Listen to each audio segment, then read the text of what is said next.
আমিনা, কোমল, এইদিকে এসো। এই জায়গাটা এত নোংরা কেন? তোদের আর কাজে আসতে হবে না। বেরিয়ে যাই এখান থেকে।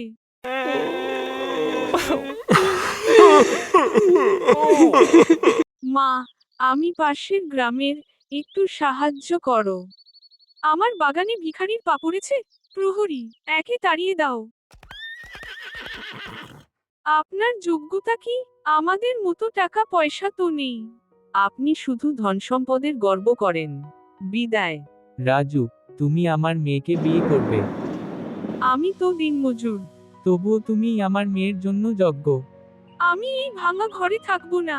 এই দারিদ্র আমার জন্য নয়। গিন্নি, ভালোবাসা আর সম্মান থাকলে ঘরও সুন্দর হয়ে ওঠে।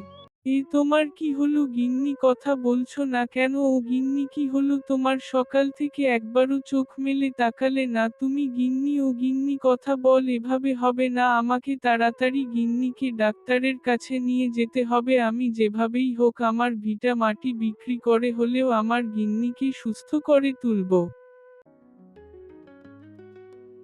আপনার স্ত্রীর শরীরে একদম ভালো না। আপনার স্ত্রী কিডনি বিকল হয়ে গেছে। যথাসম্ভব কিডনি যদি প্রতিস্থাপন না যায় তাহলে আপনার গিন্নি বাঁচবে না। ডাক্তার সাহেব, আমার কিডনি দিন, কিন্তু গিন্নিকে বাঁচান। তুমি আমাকে কিডনি দিয়েছ। আমার অহংকার শেষ হয়ে গেছে। তুমি কি আমাকে সত্যিকারের স্ত্রী হিসেবে গ্রহণ করবে? আমরা সুখে দুঃখে একসাথে থাকবো, গিন্নি।